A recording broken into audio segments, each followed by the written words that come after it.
story that I've got for you tonight was originally posted by a Reddit user called I Know This Sounds Weird. Their story is called Don't Sell Your Hair on eBay. I cut my hair every 3 to 4 years. I never do anything with it, blow dry, colour or product. So that's what they call in the hair selling business virgin hair.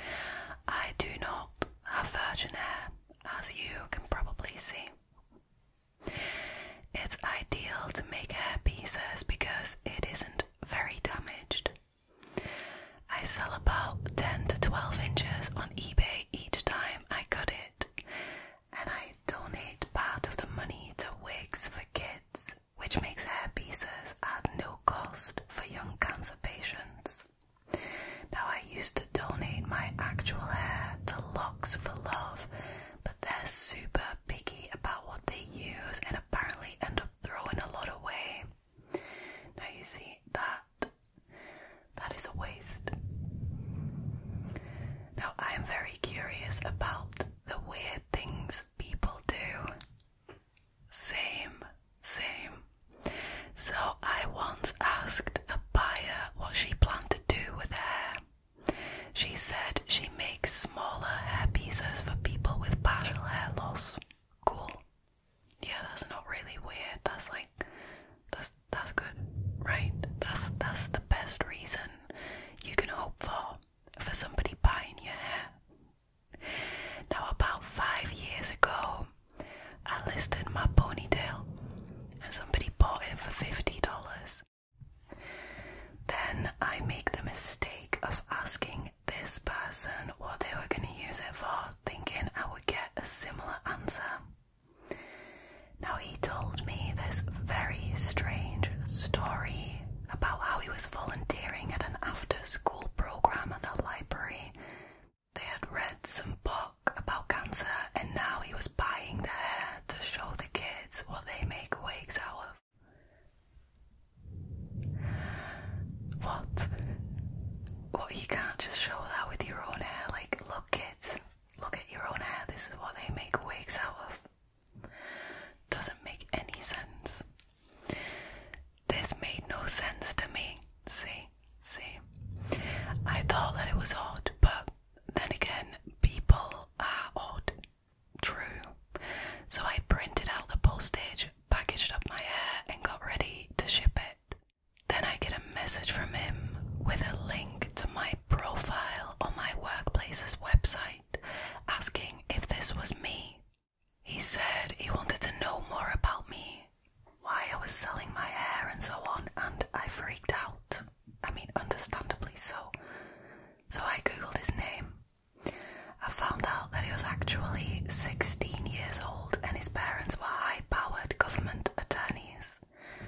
I cross-referenced this with property records linked to the address on his eBay buyer profile. I found out where he went to high school and even located his original birth announcement from 2002. FBI agent over here. Blimey. Now, I contacted him through eBay to say that I was no longer comfortable selling to him. I contacted eBay, who suspended his account because he was underage. He made another eBay account and sent me a message begging me to sell him the hair. I, of course, ignored this. I even had to eat the shipping cost, which was annoying. But then, days later, at work, I am checking my email. We have a voicemail system that sends an email every time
questions this time because lesson learned. Then 2 months later, I get this message, which I dug out of my email just now. It says, "I apologize in advance. I know it would be a strange question, but do you have any old hairbrush with hair or excess hair from over time you're willing to sell? If so, please message me. I'd like to buy it, if available, tomorrow." The moral of this story: people who buy hair on eBay are weirdos. Then again, I plan to cut my hair this month and put it on eBay again. So, who's the real weirdo here? I will update you if anything goes awry with the next sale. There were no updates, so I'm guessing everything went fine.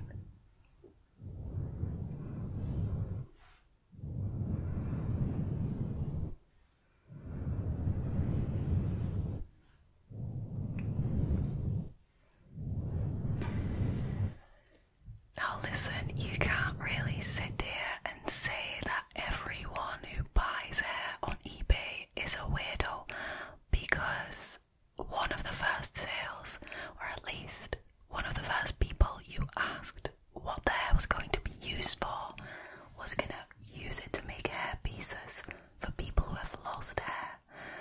That is not weird to me. That is actually quite noble.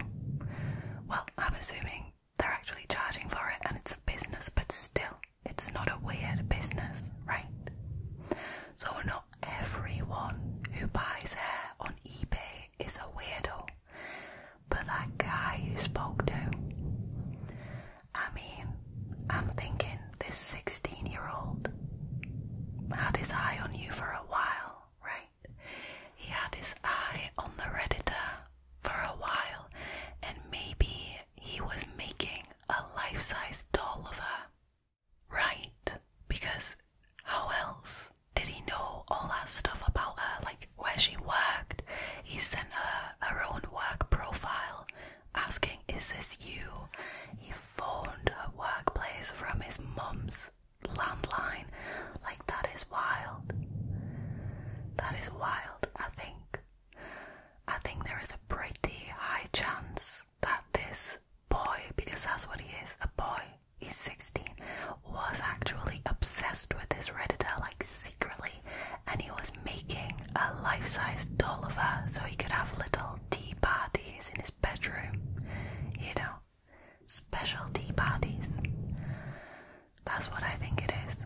I don't have another explanation. Like, what else would he do with that hair? Right? But then again, 3 years later, she sold her hair again and managed to get another weirdo who wanted to buy an old, used hairbrush with hair still in it. I reckon that's a thing that. I reckon that's for, like, smelling it or something. I mean, to each their own, but don't make other people uncomfortable, alright?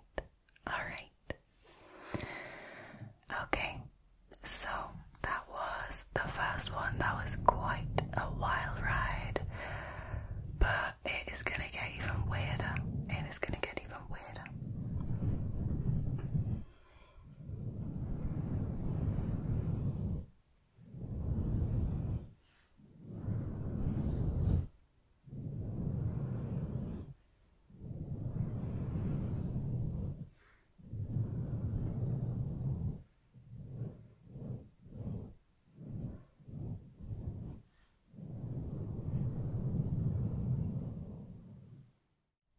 Alrighty, moving on to the next story, which was originally posted by a Reddit user called Content-Grapefruit34.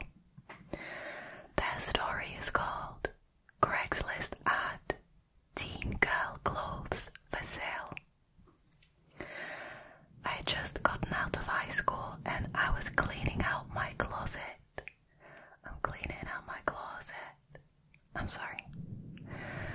I decided to post an ad on Craigslist. The title was Teen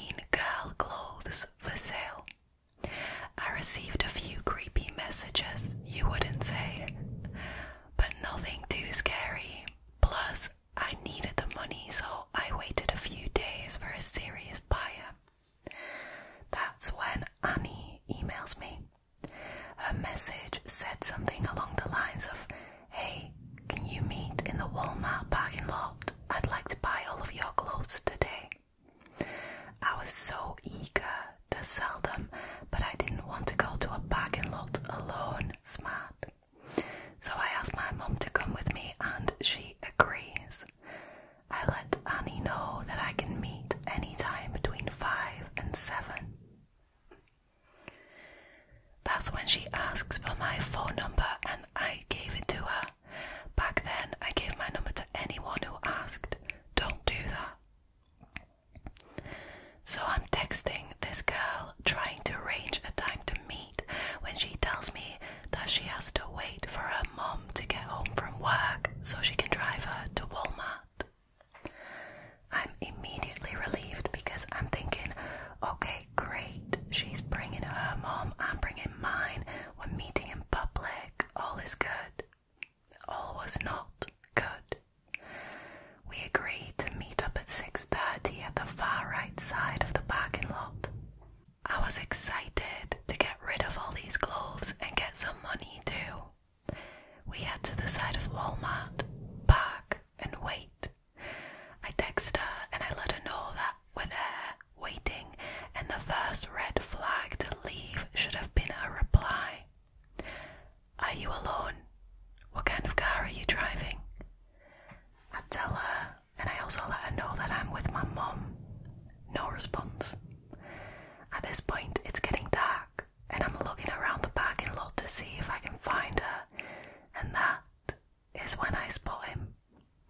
A young man, not much older than me, in a white Nissan, parked on the aisle before us, with his window halfway down, staring directly at us.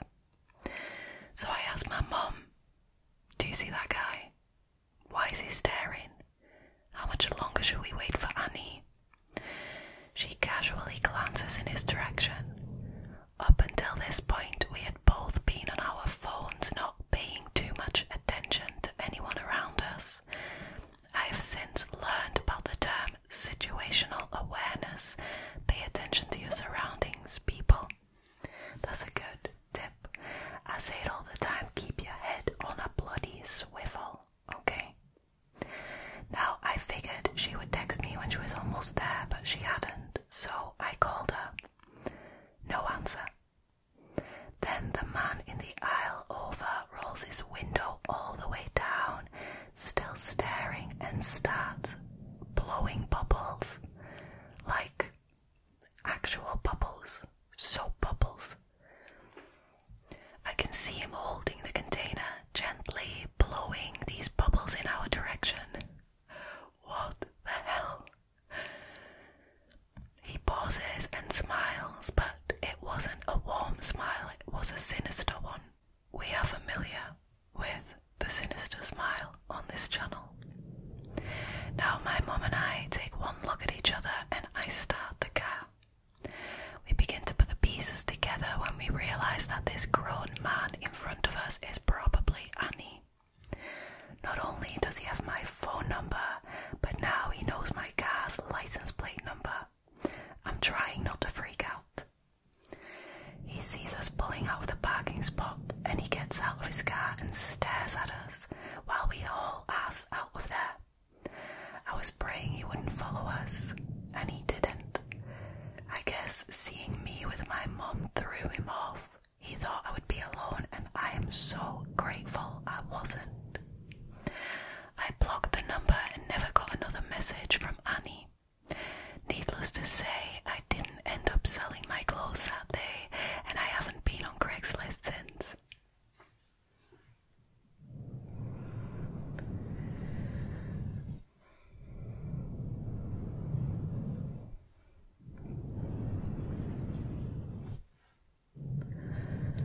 I mean, thank God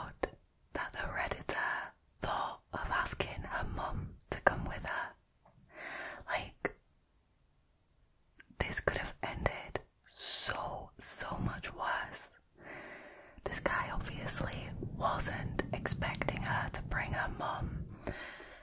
I mean, it is so easy to, when you're selling stuff and you have this prospect of making some money, it is so easy to let go of all like the safety measures that you would normally take in a situation that you know is dangerous.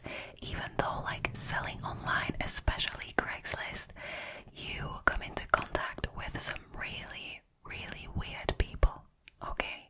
There's no way around that. There are a lot of weird people out there, and if there is one place to find them, it's the internet. And I mean, Craigslist seems to be like a gathering place for weirdos and creeps alike. So I am really, really glad that this Redditor at least took her mum to this meeting place. What is up with the bubbles? What is up with the bubbles? Like, this is creeping me out so much. I'm like thinking, this guy, he obviously likes young girls because, the Redditor was selling teen girl clothes, right? So he was obviously after a young girl, and I'm thinking that he is keeping this, soap to blow bubbles in his car to lure children, right? You don't seem so scary to a child when you smile at them and blow bubbles at them, right? So I am thinking this might well be the case, which is very, very disturbing. I just see no reason for a grown man on his own to have a bubble blower in his car. No valid reason. Unless, he has a kid. But he clearly didn't because, he was young. The same age as the Redditor who had just gone to college, right? Just gone out of high school. So, no kids. No kids. This is so disturbing, like the fact that he had a bubble blower in his car and started to blow bubbles, like, no. That is an absolute nope from me. Wow. Be careful when you sell online, people. Don't ever go meet up someplace with a stranger on your own. This goes for online selling, online dating. Anytime you're meeting someone that you've never seen before in real life, take someone. And if you don't take someone, at least tell somebody where you're going. Safety precautions, people. Very, very, very important.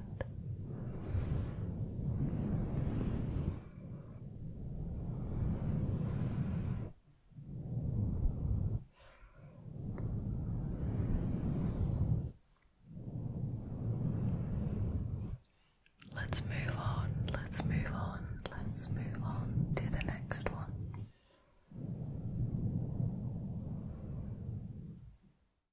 Alrighty, so this is going to be the last full-blown story for tonight, but at the end I've got a little bonus something for you guys. So this one was originally posted by a Reddit user called SportsMerc6, and their story is called Creepy Accidental Redneck / Trailer Park Encounter, Craigslist. About 6 years ago, my now husband Josh and I moved to northern Kentucky for work.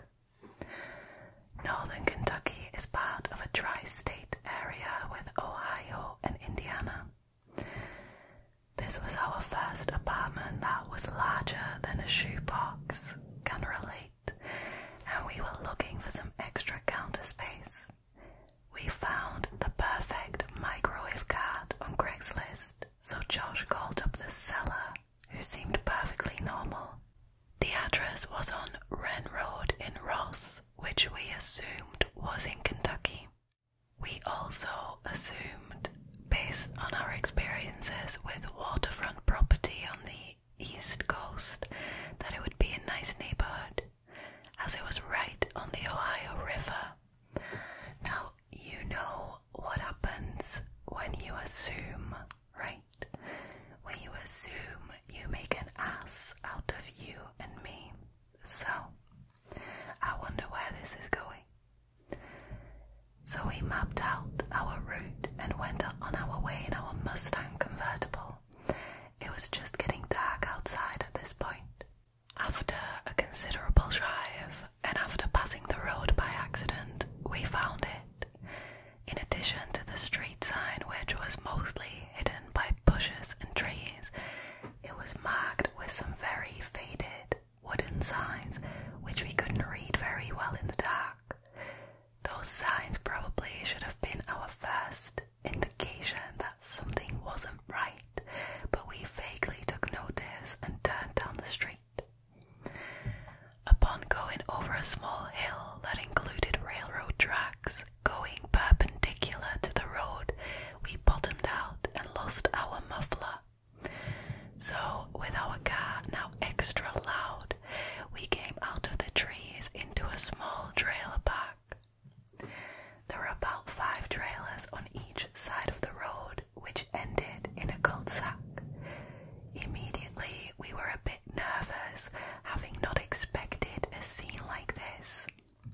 So Josh pulled the car in and turned it around so we were facing the exit. Immediately, the inhabitants of the trailer park, who had all been standing together talking, came over and surrounded the car. I was pretty much panicking at this point and was nudging Josh, just wanting to get out of there. The large, beer-bellied redneck man, who seemed to be the spokesperson of the group, asked angrily what we were doing there. Josh told him that we were there about the microwave cart from Craigslist. The man said, "Craigslist? Nah, we don't got nothing like that here. What do you say you were looking for?" At this point, Josh is calling the woman he had spoken to on the phone, and there are about 8 people all around our car. Luckily for us, they were not at the front of the car. The woman answers the phone. Josh realizes that we're obviously in the wrong place, apologizes a few times, and we floor it out of there. On the way out, we go over the hill and bottom out again. Speaking to the woman on the phone, we realized that she was on Wren Road in Ross Township, Ohio. We set off for her actual residence, and we claimed our microwave cart at a nice, normal suburban home. We were scared shitless, and our car was even louder than normal, but we were safe. There are plenty of lessons to be learned from others who have dealt with Craigslist creeps, but we still use it when necessary and haven't really had any actual issues. One lesson we did learn though, riverfront property in the Midwest is the complete opposite of beachfront property on the East Coast. So, though we don't live anywhere near the Midwest now, creepy trailer park rednecks, let's not meet again. Wow.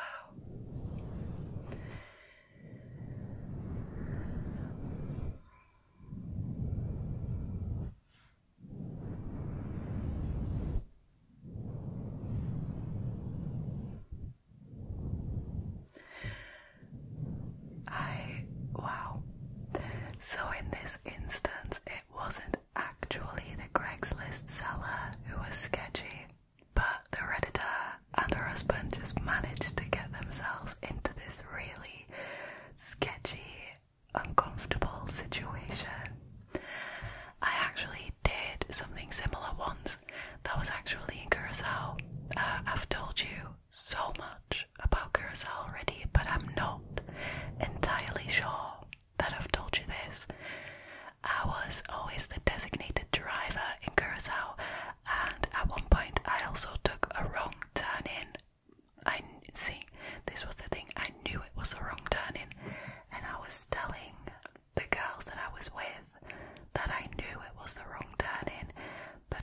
insisted, go in there, and you know what, peer pressure, I did it, and we drove straight into like a military base, and we had, you know, guns pointed at us and everything. So yeah, needless to say, I also floored it, you know, made a really quick U-turn and just floored it. I was also scared, like a lot. So I can imagine how this Redditor and her husband were feeling, even though the situation was completely different. I mean, I wasn't in a redneck trailer park.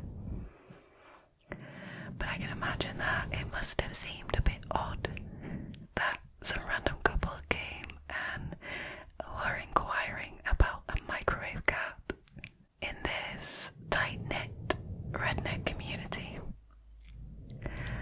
I'm glad it all ended well. Shame about the muffler on the car, but then again, you win some, you lose some, right? At least they stayed safe that night. Alrighty, I'm gonna move on to the bonus content for this video. This is hands down the wildest thing that I've ever read.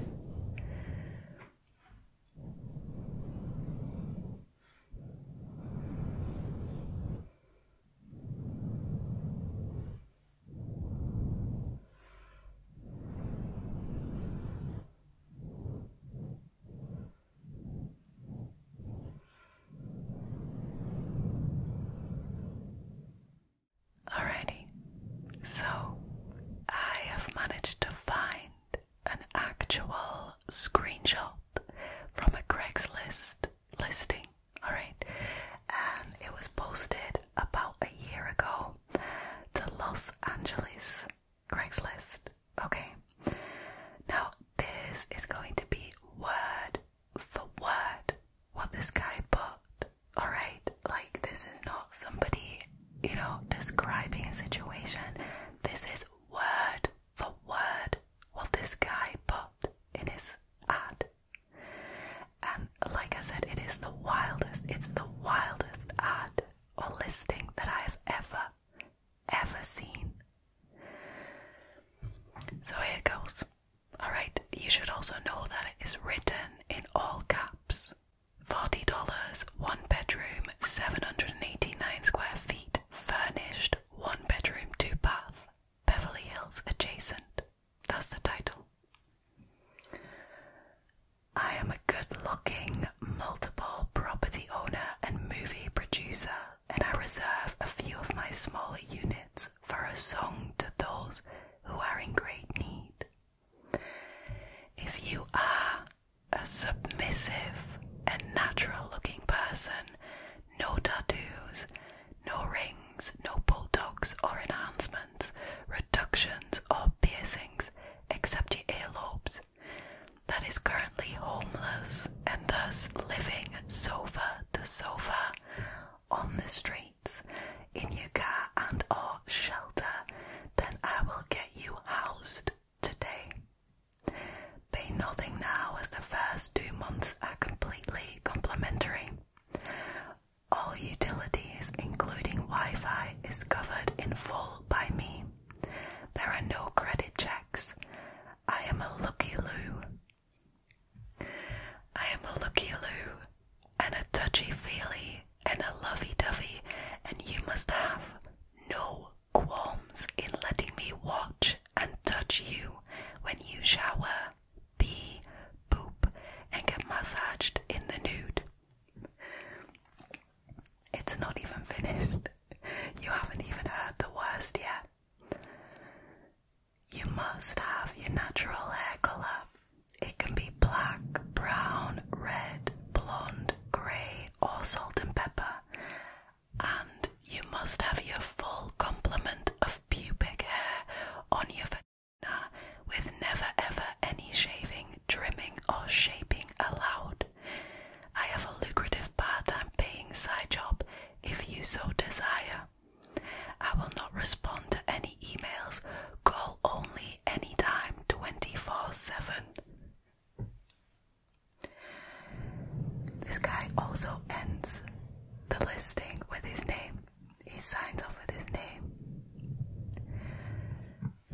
Isn't this the wildest thing you have ever heard in your entire life?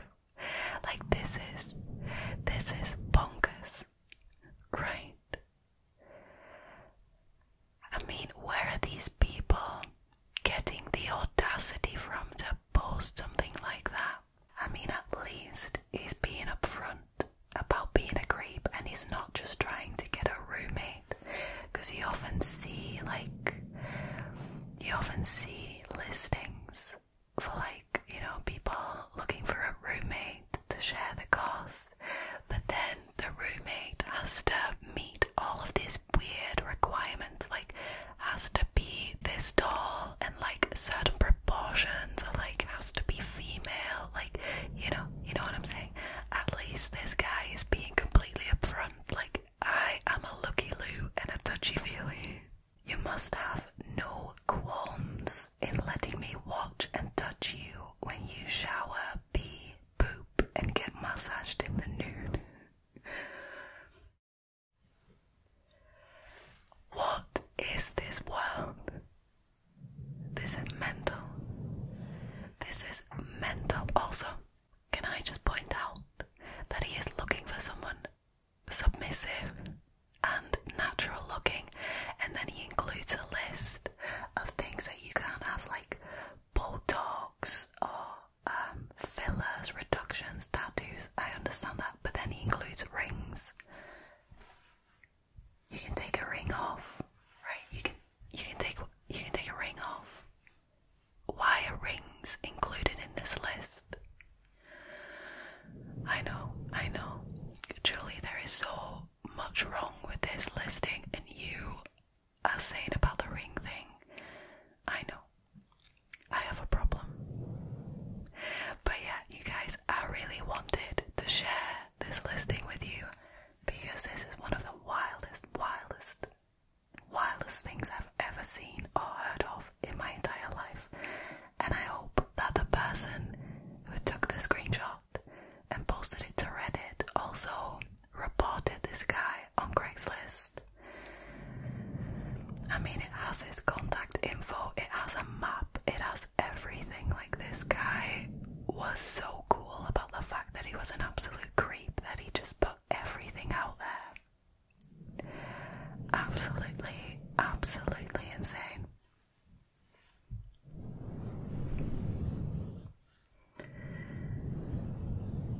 Alright, you guys. That sadly was it for tonight's scary stories. Thank you so much for choosing to hang out with me again tonight, and I hope I will see you for next week's video. If you liked this video, please consider giving it a thumbs up or leaving a comment down below. If you haven't already, please consider subscribing to the channel. It really helps, and it is completely free. For now though, all there is left for me to do is to wish you a very